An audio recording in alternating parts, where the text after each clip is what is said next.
को carry forward किया जा सकता है या आने वाले हैं कुछ कमबैक। चलते हैं सीधे एरांगल के वर्चुअल वर्ल्ड की तरफ।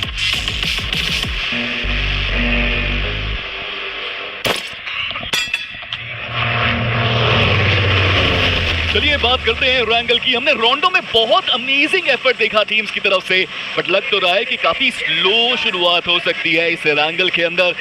ये होगा एक बहुत जरूरी मुकाबला, इस ग्रैंड फाइनल्स का पहला एरांगल, और आपके कास्टर्स रहेंगे हैंकीबॉट and engineer.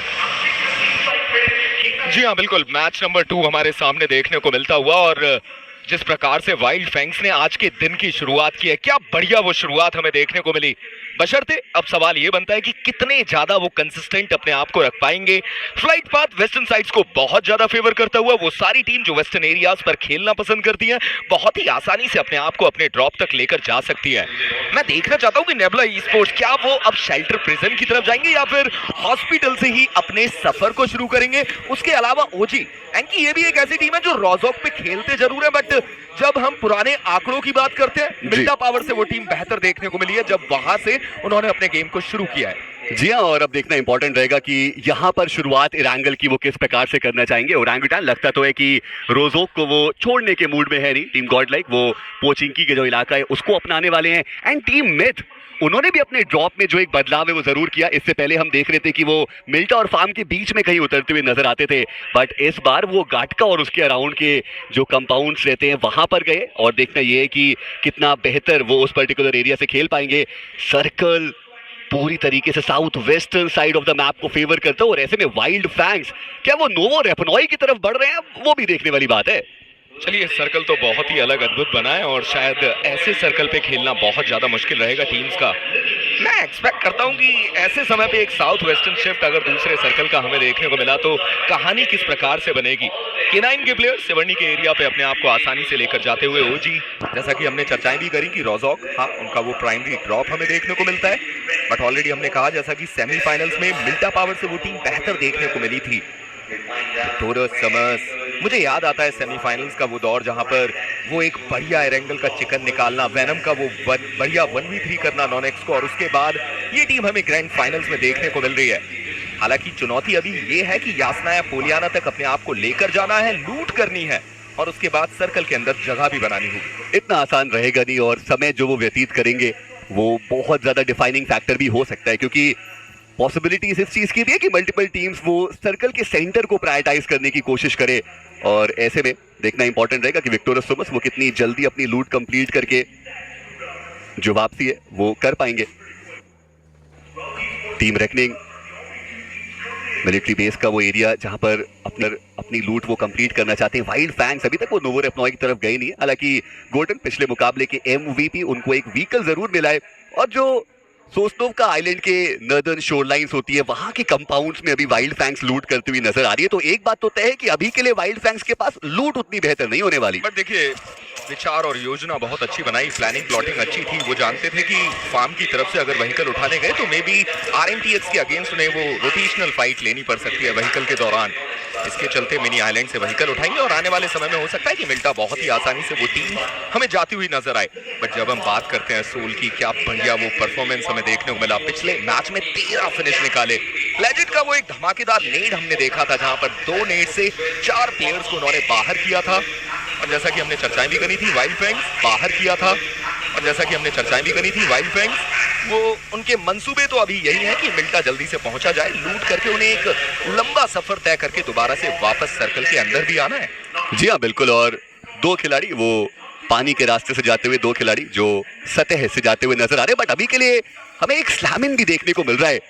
Team myth official के डैडी यहाँ पर मौजूद है। टीम गॉड लाइक काफी नजदीक वो आए जरूर है, देखना ये कि क्या वो यहाँ पर रुकना चाहते हैं। चलिए, जो मन है वो शायद बना लिया गया, और डैडी उनके सामने 1v3 की सिचुएशन रहने वाली है, और आती डैडी ने जो ओपनिंग लॉक है वो निकाल दिया। इस पावर उनको डाउन जरूर किया गया, बट इसमें उनका इंस्टेंट जो रिटेलिएशन है वो है, डैडी उनको फिनिश ऑफ किया गया इस मुकाबले से। एस्पावर जो डाउन जरूर है, पर मुझे लगता है कि रिवाइवल में कुछ खास दिक्कतें होंगी नहीं। हार्डकोर कंपाउंड मौजूद है और मिथ वो अभी यहाँ पर फाइट लेकर के आगे बढ़ने के मूड में भी नहीं है, क्योंकि पूरा एडवांटेज वो इस पर्टिकुलर कंपाउंड में टीम गॉडलाइक के पास। और जैसा कि हम चर्चाएं भी करते हैं कि जब आप गटका को अपना ड्रॉप बनाते हैं तो वहां पर केवल एक कंपाउंड का आप लूट नहीं उठा सकते, आसपास के कंपाउंड का आपको लूट उठानी होती है। और उसके चलते हमने देखा कि मिथ ऑफिशियल ऑलरेडी अपने एक प्लेयर को गवा चुकी है। और ऐसी हमने बैकएंड पे भी चर्चाएं करी थी कि इरेंगल की गेम में मिथ आखिर अपने कौन से ड्रॉप को रखेगी। पहले वो फार्म के आसपास देखने को मिलते थे, वहां पे लूट की कमी रहती थी, उसके चलते बदलाव किया, गटका खाली देखने को मिला, वहां से लूट मिली, पर शुरुआत उतनी अच्छी हुई नहीं जहां पर अपने पहले प्लेयर को गवा दिया। वाइल्ड फैंग सेंसे खुश तो होंगे और सवारी कर रहे हैं अभी।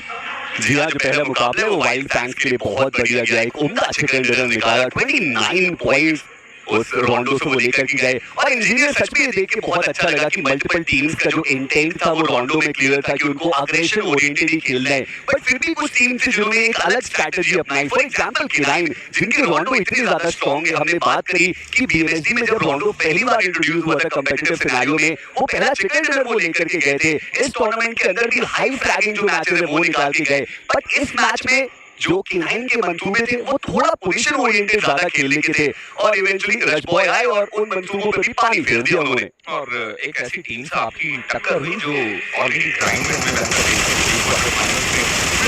के प्लेयर के ऊपर नेबला के प्लेयर्स की तरफ से भी कोशिश की थी, जहां पर आगे की तरफ से हल्की फुल्की वो बूंदाबांदी हमें देखने को मिली। बट मैं सोच रहा था कि अगर यहाँ पर नॉक आता था, क्या नेबला के प्लेयर वो स्लैमिंग करने की भी कोशिश करते हैं। हम जानते हैं उनके अंदर वो इनबिल्ट हमें देखने को मिलता है, मोस्टली वो फाइट्स के लिए जाते हुए नजर आते हैं। चेन्नई सुपर किंग्स विसल पोड़ी। जी हाँ, और चेन्नई का क्राउड वो भी रिस्पॉन्ड करता हुआ बसिस्ता ई-स्पोर्ट्स रोटेशंस को वो एग्जीक्यूट करना चाहते हैं। जॉर्जो लदन सिटी की तरफ हो गए और अब रोटेशंस देकर के वो भी सर्कल के अंदर जाना चाहते हैं। और बसिस्ता ई-स्पोर्ट्स ने भी अपने ड्रॉप में बहुत बदलाव किए। पूरे टूर्नामेंट में ऐसा लगा कि बसिस्ता ई-स्पोर्ट्स ड्रॉप फाइट के लिए नहीं जाना चाहते और उसकी शुरुआत रेवेंट एक्सपार्क के अगेंस्ट पिकार्डो में हुई थी। जब से उन्होंने वो ड्रॉप छोड़ा उसके बाद हमने देखा कि मल्टीपल बार उन्होंने अपने ड्रॉप चेंज करे। जैसे जब हमने मैट किंग्स से उनके ड्रॉप क्लैश की बात की थी, वहां पर भी हमने देखा बसिस्ता ई-स्पोर्ट्स को अपना ड्रॉप बदलते हुए नजर आए। अभी तक तो स्ट्रैटेजी काम आई है, ग्रैंड फाइनल तक वो पहुंच गए। अब देखना ये कि यहाँ से किस प्रकार से वो आगे बढ़ेंगे। 112 अंकों के साथ वो क्वालिफाई करते हुए नजर आए थे, बट अब कोशिश रहेगी कि ग्रैंड फाइनल्स में कहानी में बदलाव देखने को मिले। वो पैसिव में जिसकी हम हमेशा चर्चाएं करते हैं कि आपको वहां पर थोड़ा और स्टेप अप करना होगा, अपने फिनिशेस पे काम करना होगा। हम जानते हैं कि आप वो टीम है जिन्होंने कई बार बड़े चिकन निकाले हैं, बट ये ग्रैंड फाइनल के 3 दिन बताएंगे कि आप कितना बेहतर हमें देखने को मिले। मोस्टली टीम्स ऑलरेडी अपने आप को सर्कल के सेंटर पे लेकर आ चुकी हैं। आप जेनेसिस को देखिए, वेल्ट ई-स्पोर्ट्स को देखिए, नेबला के प्लेयर्स सर्कल के सेंटर को पकड़ रहे हैं। और सर्कल के सेंटर को पकड़ना ये दर्शाता है कि हाँ, आज के दिन पोजिशनल प्ले वो देना चाहते हैं। प्रोटॉन बेहतरीन फायर पावर उनके पास मौजूद जरूर है। टीम वेल्ट हमने इनिशियल राउंड के अंदर देखा कैसे तीन ही मैचेस में 80 का आंकड़ा उन्होंने पार कर लिया, मल्टीपल सेकंड डिनर्स उन्होंने निकाले। हालांकि उसके बाद जो इनकंसिस्टेंसी वो भी थोड़ी देखने को मिली थी। बहुत सारे मैचेस थे जहां पर वो जो फायर पावर है वो उतना बेहतर तरीके से नहीं चमका, बट यहाँ पर जब वो आए तो जरूर वो पुरानी बातों को भूलना चाहेंगे। एक फिनिश उनके पास आया है और वही एक अंक है जो उनके पास मौजूद, जो पिछले मुकाबले में लेके गए थे। यहाँ पर शुरुआत अभी तक उन्होंने फिनिशेस की नहीं है, बट जैसा आपने बोला भी इंजीनियर जो पोजीशन है उनके पास बहुत बढ़िया। और वाइल्ड फैंग्स मिलता वो पहुंच चुके हैं, वहां पर उन्होंने अपनी लूट भी लगभग कंप्लीट कर दी है और अब तैयार है लगभग वो भी सर्कल के अंदर पहुंचने के लिए। बेटर इन अभी के लिए ब्लू का डैमेज वो भी डील कर रहे हैं और जोन का अगला शिफ्ट जल्द ही आने वाला है। दो ऐसी टीम जो अभी भी ब्लू के बाहर हमें देखने को मिल रही है। विक्टोरियस समर्स या स्नैप ओरियाना से लूट करके रोटेशन शुरू कर चुके हैं। मेटा निंजा की बात करें वो रेस्नॉय गए और वहां से वो अपने आप को आगे लेकर जाते हैं। जैसा कि हमने चर्चा की थी शुरुआती दौर में ये बात कही गई थी कि आप सोचिए कि सर्कल अगर एक साउथ वेस्टर्न शिफ्ट ले तो रंग बदल जाएगा, और वो सर्कल तो हमें देखने को मिलता हुआ। और ऐसे समय पे प्रिमॉक्स के आसपास वो जो हिली एरिया हमें देखने को मिलता है, मैं जरूर देखना चाहता हूँ कि कौन सी टीम वहां पर अपनी पकड़ बनाती हुई नजर आती है।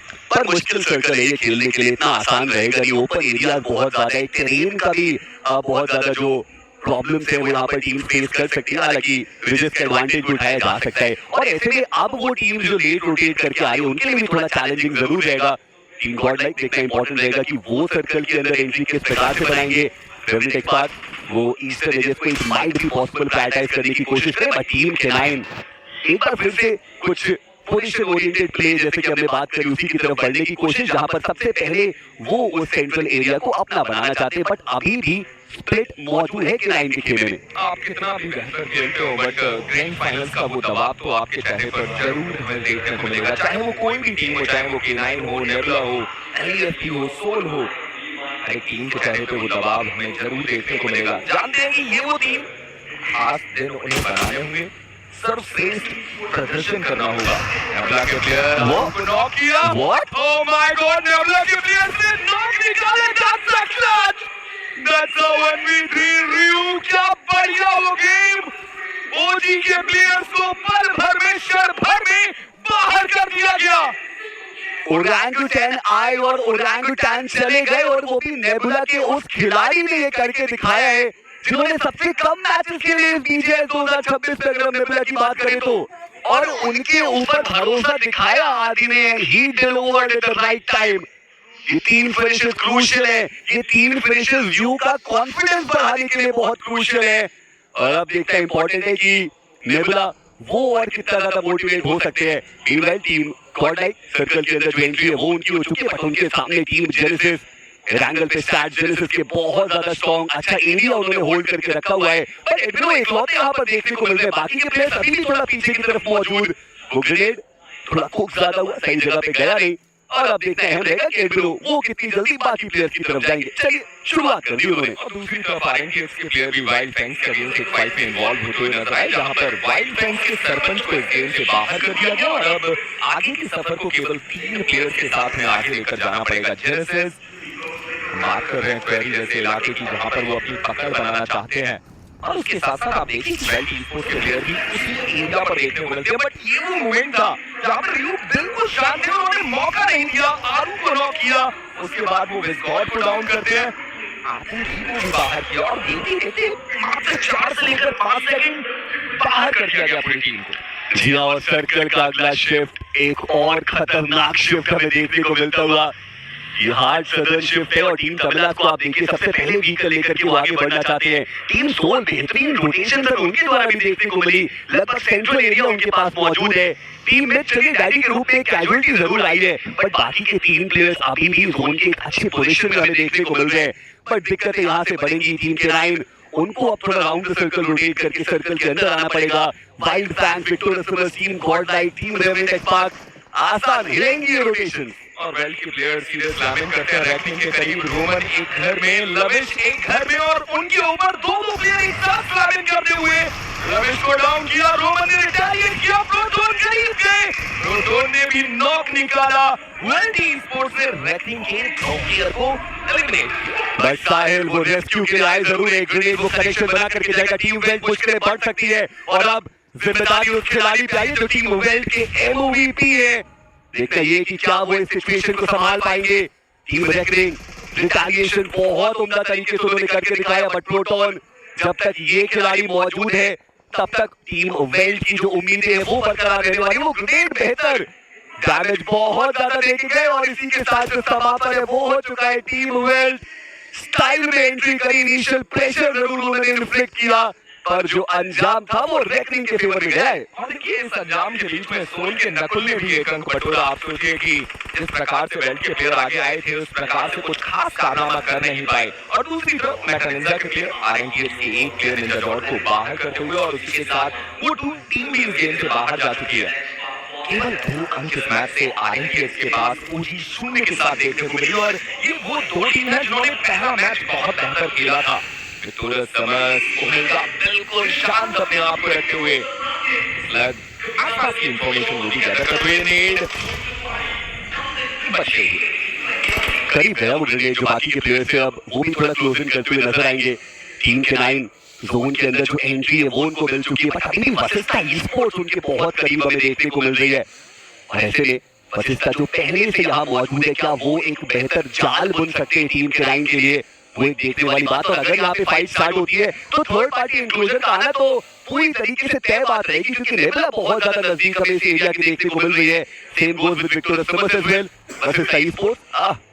व्हीकल्स वहां पे थोड़े टकराए जरूर, पर टीम K9 तारीफ करनी पड़ेगी, काफी आसान बनाया उन्होंने उस रोटेशन को। और अब तक वो मुश्किलें बनाने की कोशिश कर रहे हैं वशिष्ठा की। और वशिष्ठा ई-स्पोर्ट्स के लिए तो अभी ये भी चुनौती है कि वो अपना खाता कैसे खोलें, क्योंकि पिछले मैच में 0 के साथ वो बाहर हुए थे। जी अभी भी उन्हें 1 अंक की आवश्यकता है ताकि वो अपना खाता खोल पाए। बट सर्कल, जैसा कि हमने चर्चाएं कही कि और नहीं करेंगे तो एक नदन टच हमें सर्कल का देखने को मिलता होगा। बट अभी भी मैं कहता हूं कि टीम कामराज का एरिया बहुत बेहतर पोजीशन पे। बट व्हाइट टाइगर की आप इस नेट को देखिए, मैक्स को नॉक कर दिया गया।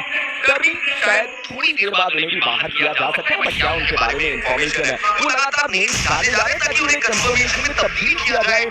मैक्स का बचना असंभव होता हुआ। और जैसा कि हम चर्चाएं भी करते हैं कि मेटा निंजा रैंगल का मैप इस टीम की पकड़ बहुत बेहतर है। मैक्स को वो फिनिश एडमिनो अपने खाते में लेकर के चले गए और टर्ली उनका भी बच पाना असंभव रहेगा। मेटा निंजा के बारे में हमने पहले भी बात करी है कि एजेस को क्लियर करने में महारत हासिल करी है इस टीम ने। लेट रोटेट करके भी आते तो एजेस की टीम के ऊपर बहुत बढ़िया तरीके से प्रेशर क्रिएट करते हैं और सबसे बढ़िया बात रहती है कि अपना कोई खिलाड़ी गवाते नहीं है मोस्ट ऑफ द केसेस में, and that is what makes Meta Ninja a different team. क्योंकि रैंगल पे इनके स्टैट्स वो सबसे ज्यादा बेहतरीन आपको देखने को मिलते हैं और मल्टीपल क्रूशियल मैचेस के अंदर भी, वो प्रेशर वाले मैचेस के अंदर भी मेटा निंजा ने रैंगल पे डिलीवर करके दिखाया है। चलिए मौका मिल सकता है वशिष्ठा ई-स्पोर्ट्स के पास कि वो अपना इस टूर्नामेंट का पहला अंक बटोरे, जहां पर उन्होंने वाइल्ड फैंस के ऊपर कुछ कनेक्शन देने का प्रयास किया। वो वोटन वो पानी के अंदर जाकर नॉक होते हुए नजर आएंगे। उनके एक प्लेयर खाना उनके बहुत ज्यादा करीब, ओमेगा जिनके बारे में इंफॉर्मेशन पूरी है। नेट शक के अंदर नेट डालना इतना तो आसान नहीं है। ओमेगा अपने आप को लगभग बचाकर रख सकते हैं। वशिष्ठा के पास एक पूरी मैन पावर है, बट चुनौती है कि केनाइन के बाकी 3 प्लेयर्स वो व्हीकल के साथ उनके करीब आते हुए देने का प्रयास था। हालांकि कोई नॉक नहीं। और दूसरी तरफ जेनेसिस वर्सेस नेबुला, ये भी एक फाइट शुरू होती है। जी और साइडलाइन से बाकी की टीम्स भी है जो उसमें अपना इंक्लूजन दिखाई है। विक्टर सुमस वो भी उसमें इन्वॉल्व होते हुए फ्यूरी उन्होंने जो आदि का फिनिश कंफर्मेशन है वो निकाला और टीम नेबुला मुश्किलें बहुत ज्यादा उनके लिए बढ़ती हुई। अब मात्र एक प्लेयर है जो सर्वाइव कर रहा है। हालांकि रिवाइवल का भी एक ऑप्शन जरूर रहेगा और देखना ये कि क्या वहां पर जो रिस्क है वो लिया जाएगा। वैसे ई-स्पोर्ट्स के बीच कभी के लिए स्लग के ऊपर वो कुछ शॉट देते हैं और 100 में वो रहेंगे जिन्होंने ओपनिंग निकाली है। वैसे ई-स्पोर्ट्स को सर्कल के अंदर जाना और ऐसे में उनको इसी रेजिस्टेंस को तो तोड़ना था। वो नॉक उन्होंने निकाला जरूर, पर आप विक्टोरिया समर्स को देखिए, वो सिचुएशन पे कैपिटलाइज करने के लिए जा चुके हैं अब। और दूसरी तरफ जेनेसिस हंटर्स ने भी एक अंक बटोरा और इसी के साथ नेबुला ई-स्पोर्ट्स 4 फिनिशेस के साथ इस गेम से बाहर जाती हुई। विद ऑफिशियल के प्लेयर जेनेसिस के ग्रेविटी को नॉक करते हुए राइट रोड के दूसरी तरफ हमें देखने को मिल रहा है विक्टोरिया समर्स। लेट रोटेशन दिया, 4 प्लेयर के साथ सर्कल के अंदर एंट्री बनाई। मेटा निंजा नो रेप्लॉय से लेट रोटेशन दिया, 4 प्लेयर के साथ सर्कल के अंदर एंट्री बनाई। रोटेशन में तो महारत हासिल कर ली गई, पर अब अपनी गन पावर को दिखाना होगा। निंजा बॉय हमने ऑलरेडी इस प्लेयर को कई बार कुछ बेहतरीन कारनामे करते हुए देखा है। नाइट ऑलरेडी ये प्लेयर ग्राइंड में चमकता हुआ नजर आया था। नाइन को इस मोमेंटम को गैदर करना होगा, बट गॉब्लिन दूर दराज इलाके से निंजा बॉय को नॉक करते हुए आप सोचिए कि वो ऑलरेडी विक्टोरिया समर्स के अगेंस्ट फाइट ले रहे थे और ऐसे समय पे उनका नॉक होना, दूसरी तरफ वशिष्ठा के प्लेयर्स के द्वारा ओमेगा को डाउन करना और अब अकेला प्लेयर नाइट उनके ऊपर शॉट साइड स्केरी शॉट उनके करीब आए, मुश्किल होगा उनका बचना।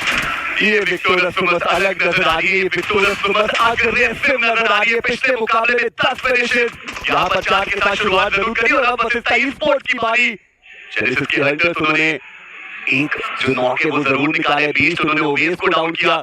एक और ग्रेनेड के साथ वो तैयार विक्टोरिया समर्स के माफिया, उनका फिनिश कंफर्मेशन आ चुका है। ओवेस को रिवाइव कर पाना वैसे भी इम्पॉसिबल रहेगा और ऐसे में वशिष्ठा क्या स्मार्ट प्ले उन्होंने करके दिखाया। पूरा केओस जो है वो नॉर्थ वेस्टर्न एज पे बना हुआ था। वशिष्ठा ने पहले अपने आप को उस केओस से दूर किया और जब सही समय आया तो किया है वार। और देखिए क्या बढ़िया वो नेट डाला गया जिसके चलते पूरी टीम विक्टोरिया समर्स से बाहर कर दी गई। 4 फिनिशेस गेम से निकाले वशिष्ठा ई-स्पोर्ट्स, 5 अंक उनके पास। केवल एक और टीम के बाहर होगी वो गेम में पॉइंट्स के बाद आते हुए नजर आएंगे। बट सर्कल की भी चर्चाएं बनती है कि आप बढ़िया पोजीशन टीम कामराज के पास में देखने को मिली। अगर उस एंगल में वो अपने आप को बनाकर रखते हैं, ये गेम वो अपना बना सकते हैं, बट उनके लिए भी एक चुनौती है। सोल के प्लेयर, सर्कल का सेंटर उनके पास। सर्कल के अंदर एंट्री करनी है जेनेसिस के हंटर्स, जो अभी के लिए बहुत बेहतर फॉर्म में भी देखने को मिलते हैं। जी हाँ, बट टीम सोल उनके पास पूरा सेंटर का एडवांटेज और वहां पे वो सिर्फ रुके नहीं है, वहां से वो वैल्यूज भी लेकर के जाना चाहते हैं। एक और नॉक निकाला जरूर किया, पर अब देखना ये कि क्या जो फिनिश कंफर्मेशन है वो अपने खाते में लेकर के जा सकते हैं। मीनवाइल मेटा निंजा एक बार फिर से उस सर्कल के बाहर और शैडो उन्होंने एबिलो के ऊपर जो नॉक है वो निकाला। एबिलो अपनी टीम से सबसे पहले बीकर लेकर के आगे आए, जोन के अंदर वो एंटर करना चाहते थे। मेटा निंजा जैसे हमने बात भी करी कि एजेस की गेम प्ले को बहुत बढ़िया तरीके से खेलते हैं, जो रेजिस्टेंस उनको बनाना था वो उन्होंने बना दिया है। दूसरी तरफ जेनेसिस वो अब वर्सेस टाइम स्पोर्ट्स पे हावी होने के लिए आगे बढ़ते हुए चारों प्लेयर्स वो करीब आए हैं। सौम्य अपने आप को बचा कर रखते हैं, उनके हाथ में वो नेट वो रैंडम नेट डाला गया, बट सौम्य के ऊपर खुद को इंपैक्ट देखने को मिलेगा। इन सबके दौरान टीम्स को डाउन कर दी गया, फाइट में रिटेलिएशन उनके ऊपर, उन्हें भी नॉक किया गया। सौम्य की तरफ से वो वैल्यू कन्वर्ट की गई। वर्सेस टाइम स्पोर्ट्स के शयान का नॉक होना सौम्य के ऊपर पूरी जिम्मेदारी आ रही। एक और प्लेयर नॉक, बट सही समय पे हंटर्स का करीब आकर उस प्लेयर को बाहर करना, बट एक और टीम उनके करीब आई और शायद इस टीम का करीब आना जेनेसिस के लिए मुसीबतें बढ़ाता हुआ। मात्र एक खिलाड़ी जो अभी के लिए टीम जेनेसिस के बचे हुए और देखना ये कि क्या वो यहाँ से आगे बढ़ सकते हैं। अपोलो उन्होंने मान्या को दूसरी तरफ डाउन किया। मेटा निंजा और टीम गॉडलाइक की वो फाइट चलती हुई, मान्या का फिनिश कंफर्मेशन आ चुका है। फ्यूरी अब तो व्हीकल लेकर के आगे बढ़ना ही पड़ेगा, कोई दूसरा ऑप्शन है नहीं। और टीम सोल वो भी मेटा निंजा के अगेंस्ट उस फाइट में इन्वॉल्व होते हुए और वहां पर उन्होंने भी एक नॉक एंड फिनिश कंफर्मेशन जो है वो अपने खाते में निकाला। ऑफिशियल के लुसिफर वो आगे बढ़ने की कोशिश कर रहे हैं, लेकिन जेनेसिस के फ्यूरी वो टीम में तो ऑफिशियल को रोकते हुए फुल स्टॉप लगाने की कोशिश करते हुए उनके रन के ऊपर अभी भी वो खिलाड़ी सर्वाइव कर रहे हैं। और अब हर्ष वो बचते हैं एकमात्र प्लेयर। क्या फ्यूरी वो यहाँ पर भी फ्यूरियस साबित होंगे? क्या वो मिथ ऑफिशियल को बाहर करेंगे? देखने वाली बात। और वहीं पर टीम तामलास के एम गॉड ने वो अंक अपनी टीम को लाकर दिया। रेकनिंग के प्लेयर ने जॉनी को बाहर किया और उसी के साथ गॉडलाइक भी बाहर गई, बट फ्यूरी का वो बढ़िया नेड मिथ ऑफिशियल को भी इस गेम से बाहर करता हुआ। मात्र 5 टीम 12 प्लेयर जेनेसिस पॉइंट्स तो बटोरे गए, बट शायद इस दौरान उन्होंने अपने 3 प्लेयर गंवा दिए। और अब चुनौती है कि फ्यूरी अपनी टीम को टॉप 5 से कितनी आगे तक लेकर जा सकते हैं। बट जब हम बात करते हैं सर्कल की, जब हम बात करते हैं इस गेम की, सोल और टीम तमलास ये वो 2 टीम जो एक दूसरे की आमने सामने लगभग पूरी मैन पावर के साथ मौका पूरा रहेगा। बट सोल ने जिस प्रकार से अपने आप को तैयार किया, आप उनके फॉर्मेशन को देखिए, 2-1-1 का फॉर्मेशन अलग अलग एंगल्स को होल्ड करते हुए। देखिए चिकन डिनर की बारी मुझे लगता है कि थोड़ी साफ हो चुकी है कि वो टीम सोल के पास जाना चाहिए पूरी तरीके से। देखना ये कि वो फिनिशेस में वैल्यू और कितनी यहाँ से अपने लिए लेकर के जा सकते हैं। And at the same time तारीफ करनी पड़ेगी कान्हा की भी, काफी पहले वो 3 प्लेयर्स एलिमिनेट हुए, उसके बावजूद वो अपनी टीम को टॉप 5 तक लेकर के आए। यहाँ पर भी अगर एलिमिनेट होते तो 3 रिप्लेसमेंट के पॉइंट तो उनको मिलने ही वाले। और टीम तमिलनाडु शायद उनको आइडिया भी है कि कोई तो मछली अभी भी हो सकती है इस पानी के इलाके में, और उसकी जो तलाश है वो भी जारी। टीम तमिलनाडु हालांकि वो भी अब सर्कल के अंदर काफी आसानी से पहुंच सकते हैं। साउथ वेस्टर्न एज का कंट्रोल एम गॉड के पास पहले से ही आ चुका है। टीम रेकनिंग उनके पास मात्र 2 खिलाड़ी और वो भी एजेस पे। चलिए फाइनली कान्हा की जो पोजीशन है वो रिवील आउट है और मुझे लगता नहीं कि वो अपना फिनिश अपने ओपोनेंट को देना भी चाहेंगे। कोशिश तो कुछ उसी प्रकार से है कि वो पानी के अंदर ही अपने आप को रखें ताकि वो फिनिश उनके पास ना जाए। बट नकुल को देखिए, फ्यूरी का भी कंफर्मेशन लिया और अब केवल 3 team 10 player. It's a 4v4v2 battle. Team तमलास शुरुआती दौर में वो हिली एरिया पकड़ा गया, टॉप 3 की पोजीशन उनके पास आई। अंक के मामले में केवल 1 अंक उनके पास आता है, वो भी एक फिनिश उन्होंने स्टील किया था दूसरी फाइट से। बट वहीं पर सोल की बात करें, सर्कल के सेंटर को होल्ड करके इस गेम को लगभग अपने करीब लेकर आ चुके हैं। रेकनिंग के वो 2 प्लेयर लिवाय और साहिल। आने वाले समय में हो सकता है कि ये एक ऐसी टीम हो जो सोल को चुनौती दे और उस समय पे टीम तमलास में भी मौका बनाए। पर कुछ इस प्रकार से टीम गॉडलाइक और मेटा निंजा के बीच की जो भिड़ंत है वो हमें देखने को मिली। हमने बात भी की थी कि मेटा निंजा एजेस क्लियर करने के लिए वो जाने जाते हैं, बट जॉनसन स्टेप अप किया उन्होंने। यहाँ पर वो फिनिशर्स उन्होंने अपनी टीम के लिए निकाले और शैडो इवेंचुअली वो भी यहाँ पर इस फाइट को ज्वाइन करने के लिए आते हुए नजर आए और वहां पर भी उनके ऊपर जो प्रहार है वो किया गया। बट कंसिस्टेंट टीम सोल हमें यहाँ पर देखने को मिलती हुई। 5 फिनिशर्स मुकाबले से वो निकाल चुके हैं। टीम तमिलनाडु मात्र 1 के साथ जरूर है, बट चारों प्लेयर्स उनके अभी भी सर्वाइव कर रहे हैं। और ऐसे में अब ग्रेनेड के साथ एक ओपनिंग की तलाश में टीम तमिलनाडु। लेजेंड एक अलग शेक में बैठे हुए हैं, नकुल एक अलग शेक में बैठे हुए हैं और वहां से इस पूरे गेम को अपना बनाने की कोशिश कर रहे हैं। गॉब्लिन और जोकर वो भी एक साथ अपने आप को रखते हुए, बट नेट बहुत करीब और उसके चलते फॉक्स ने वो बढ़िया नॉक निकाला। सोल के पहले प्लेयर को डाउन कर दिया गया, बट करीब आना इतना तो आसान नहीं। आप अगर करीब आए तो इसमें से बढ़ सकते, बट रीपर फाइनली वो कंफर्मेशन लिया गया और सोल को वो पहला घाव देखा गया। 3 प्लेयर्स अब टीम सोल के बचते हैं। मैन एडवांटेज वो कहीं ना कहीं टीम तमिलनाडु के पास मौजूद। हालांकि अभी भी एजेस का वो एरिया जो उनके पास रहने वाला है। टीम रेकनिंग वो भी सर्कल के अंदर आ चुके हैं और इनिशियल स्टेजेस में हमने इतनी सारी फाइट्स देख ली।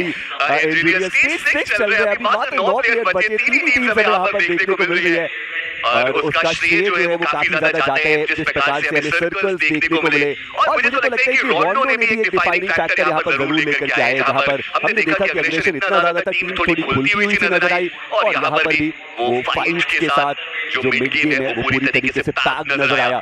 बट अब जो जोन का अगला शिफ्ट है वो आ चुका है और टीम तमिलास देखिए अब आपको सर्कल के अंदर जाना है और अब वो मौका है जहां पर टीम सोल वो एक एक करके टीम तमिलास की मुश्किलें बढ़ा सकती है। देखिए हम अभी भी चर्चाएं केवल तमिलास और सोल की कर रहे हैं, बट कहीं ऐसा ना हो कि लिवाय और साहिल ये दो प्लेयर कुछ कारनामे कर दें, मौका बना दें अपने लिए। सोल के वो 3 प्लेयर्स हमें देखने को मिलते हैं, साहिल तो ऑलरेडी नंबर के बारे में जानकारी रखकर बैठे हैं। हालांकि सोल को भी अंदाजा है कि अभी भी एक टीम ईस्टर्न साइड में बची हुई है। ऐसे समय में गॉब्लिन और जोकर का उस वॉच टावर को अपने पास रखना, अपने एरिया को सेव करना सबसे ज्यादा जरूरी रहेगा, क्योंकि आने वाले समय में अगर रेगनिंग के प्लेयर उनके करीब आते हैं, टीम तमिलास वही तो मौका चाहती है कि उन्हें सर्कल के अंदर एंट्री मिले ऐसे समय में। जी हाँ, और प्रेशर उनको क्रिएट करना पड़ेगा, कुछ रास्ता उनको निकालना पड़ेगा। अभी के लिए स्मोक की जो चादर है वो बिछाने की कोशिश है टीम तमिलास की, पर क्या उनके पास अभी भी कुछ व्हीकल्स इंटैक्ट रहेंगे वो एक देखने वाली बात। और ये जो 2-1 का स्प्लिट है ना टीम सोल का, इसका भी एडवांटेज टीम तमिलास अपने फेवर में लेके जा सकती है। एक शैक उनको देख चुकी है, उनको पता है कि वो शैक सर्कल के अंदर मौजूद, स्मोक मल्टीपल किए गए। Team Tamilas they need to move ahead और जी हां उन्हें व्हीकल्स अपने इंटैक्ट अभी तक रखे हुए हैं। वो स्मोक के बाद की थ्रू टीम तमिलास आगे बढ़ेंगे, बच्चे नहीं सर्कल के अंदर पहुंचे। गॉब्लिन उनका जो ओपनिंग है वो वहां पर आया, नकुल वो भी उनका साथ देंगे। टीम तमिलास जितनी तेजी से वो 2 खिलाड़ी आए थे उतनी तेजी से उनके ऊपर वो नॉक, और अब मात्र 2 खिलाड़ी और वो भी सर्कल के बाहर। और लिवाय ने वो अंक अपनी टीम को लाकर दिया, बॉक्स को बाहर कर दिया गया। मिस्टर आईजीएल का लिवाय, मिस्टर आईजीएल के ऊपर शॉट आया बट गॉब्लिन की गन वो रीलोड में चली गई। टीम तमिलास जो अपने आप को बचा कर रख सकते हैं, बट मैं देखना चाहता हूं रेगनिंग को, क्या वो भी अब आगे बढ़ेंगे, क्या वो भी मौका बनाएंगे? बट ये नीड तो डाला गया, देखते वो एक अंक बटोरा गया मिस्टर आईजीएल, वो अकेले शक के अंदर अपने आप को बचा कर रखते हुए। हालांकि उनके एक प्लेयर थोड़ा सा उनसे जी हां बैक टू बैक ग्रेनेड और गॉब्लिन एक और बेहतरीन ग्रेनेड का कनेक्शन। टीम तमिलास पूरी तरीके से बैकफुट पे जा सकते हैं और जी हां इसी के साथ जो समापन है वो हो चुका है। टीम सोल ये 8वां फिनिश जो अपने खाते में लेकर के जाएगी और सबसे बड़ी चुनौती से उन्होंने पार पा लिया जो सर्कल है अगला, वो टीम सोल के फेवर में टीम रेकनिंग के दोनों खिलाड़ी जोन के बाहर। और ऐसे में अब यहां से रेकनिंग के खाते में चिकन जाए उसकी संभावनाएं बहुत कम, बट अगेन अनप्रेडिक्टेबिलिटी जो है वो हमेशा रहती है और देखता है इंपॉर्टेंट टीम रेकनिंग क्या वो कुछ भी और अंक यहां से लेकर के जा पाएंगे। नकुल वो प्लेयर है जो इस गेम में अभी भी डिफाइनिंग फैक्टर साबित हो सकते हैं, क्योंकि उनके पास तो वो रीजन है जहां से वो रेकनिंग के साहिल को परेशान कर सकते हैं, लिवाय को परेशान कर सकते हैं। ऑलरेडी साहिल तो अपने आप को आगे लेकर जा चुके हैं और इन्फॉर्मेशन गैदर की गई। एक प्लेयर ऑलरेडी निकल चुका है वो जानते हैं, बट अभी भी एक प्लेयर को रोड क्रॉस करना है। साहिल के करीब नकुल का बुलेट, हल्का सा वो स्प्लैश डैमेज हमें देखने को मिला। एक और नेट उसके बहुत ज्यादा करीब, केवल वो 5 आदमी बच गए, शायद वो कर सकता है। लीजिए क्या बढ़िया वो नेट नकुल यू ब्यूटी, क्या बढ़िया वो इंफॉर्मेशन का इस्तेमाल, रेकनिंग का वो अकेला प्लेयर और शायद बचने की संभावनाएं ना के समान। जी हां पूरी तरीके से कन्फाइंड एरिया में वो खिलाड़ी फंस चुके हैं। टीम सोल के वो दोनों प्लेयर सब उनको पता है कि वहीं पर वो खिलाड़ी मौजूद और थ्रोएबल्स की तो बारिश कर दी है वहां पे टीम सोल ने, कुछ भी करके वो जा पाए उसकी संभावना रहेगी नहीं। और टीम सोल फाइनली वो मच नीडेड चिकन डिनर उनके खाते में जाता हुआ एक बड़ा स्टेटमेंट। रोंडो पे अविश्वसनीय शुरुआत, लेकिन वो बेहतरीन ग्रेनेड और उसके बाद एटीन एंगल में रोटेशन ऑन पॉइंट, गॉब्लिन के ग्रेनेड ऑन पॉइंट और नकुल आईजीएल वो अपनी सुपरमेसी दिखाते हुए team Soul top of the table after 2 matches. काफी आसानी से यहाँ पे वो हमें पहुंच भी जाने वाले जिस तरीके से आप बात कर रहे हैं, क्योंकि दोनों ही मैचेस में वो बैलेंस बना के दिखाया गया। जैसा आपने बताया कि राउंड में वो फिनिशेस के लिए गए और जब मेरा एंगल में आया तो सेकंड डिनर के साथ उसकी समाप्ति की गई। और जो डिफरेंस वो चाह रहे थे 2 मैच में मुझे लगता है काफी आसानी से वो प्राप्त कर लेने वाले इसी फॉर्म की तलाश में थे जो राउंड में उतना अच्छे तरीके से खेलते हैं। बट यहाँ पे जो ग्रेनेड का इस्तेमाल किया गया टीम तमिलनाडु का एक पॉइंट बेस से चल रहा था, लेकिन उसके बाद ये जो ग्रेनेड फेंके गए गॉब्लिन की तरफ से, थोड़ा रिस्की कॉल जरूर था, लेकिन पीछे उनकी टीम का साथ भी था। मिशन आयु जी बाहर चले जाएंगे तो अपने आप को बचा लेंगे, लेकिन जो इम्पैक्ट था और बैकलाइन से देखेंगे उन्होंने भी मौके का काफी अच्छे तरीके से फायदा उठाया। ऑल इन ऑल तीनों ही टीम्स के लिए ये मैच बहुत अच्छा साबित हुआ इस एंगल में। नकुल ने केवल नेट का इस्तेमाल किया, क्या बढ़िया वो नेट का इस्तेमाल। मैं समझता हूं कि बढ़िया वो नॉक होते हैं जहां से गेम कन्वर्ट होता है, बट आप यहां पर गॉब्लिन को चमकते हुए देखिए, 5 बढ़िया फिनिशेस उनके पास, 4 बढ़िया वो नॉक निकाले गए और ऐसे समय में वो नॉक निकाले गए जहां टीम तमिलनाडु के प्लेयर एंट्री करने की कोशिश कर रहे थे। गॉब्लिन और जोकर ने टीम तमिलनाडु को ठोकर मारी और बहुत बुरी तरीके से जो चाह रहे थे वो बिल्कुल भी वहां पे हुआ नहीं। और गॉब्लिन इसी फॉर्म की जरूरत थी और अच्छी खबर है कि पहले मैच में हम इनको शाइन करते हुए देख रहे थे। पिछले जितने भी राउंड थे वहां पे बाकी प्लेयर्स की तरफ से वो स्टेप अप बहुत ज्यादा देखने को मिल रहा था, गॉब्लिन का साथ भी मिल रहा था। लेकिन यहाँ फिर से एक बार उसी तरीके के नजारे जो कि पिछले कुछ राउंड में हम देख चुके हैं, नकल उनका भी नाम यहाँ पे आ चुका है। हंटर जेनिस की तरफ से एजेस में काफी अच्छी कोशिश रही, लेकिन ज्यादा दूर तक वो जा नहीं पाए। जॉनसन टीम फिनिश उनके पास भी हम देख पाएंगे और आखिरी साहिल जिन्होंने वो सर्वाइवल के साथ प्लेसमेंट भी अपने लिए ढूंढ लिया। देखने के लिए भी हालात के अनुसार बात करें आएंगे तो बहुत अच्छा मैच उन्होंने भी कन्वर्ट किया इस एंगल में। जी और जो एवरेजेस है वो मेंटेन करने की जो पूरी कोशिश है वो हमें इनके द्वारा देखने को मिल जरूर रही है। और उम्दा ये सारी जो खिलाड़ी है वो इस पर्टिकुलर मुकाबले के अंदर खेल करके गए और इरांगल एक्सपेक्टेशन से ऊपर जो अग्रेशन है वो हमें देखने को मिला और सर्कल्स काफी बेहतरीन अभी तक बनते हुए नजर आए। मजा आएगा देखने में कि क्या कुछ इसी मेटा के साथ जो आगे के जोन से आगे के जो मैच है वो भी आगे बढ़ेंगे। देखिए मैं तो उम्मीद कर रहा हूँ कि आने वाला अगला एंगल भी कुछ बहुत ज्यादा चैलेंजेस लेके आएगा, बट इन्हीं खिलाड़ियों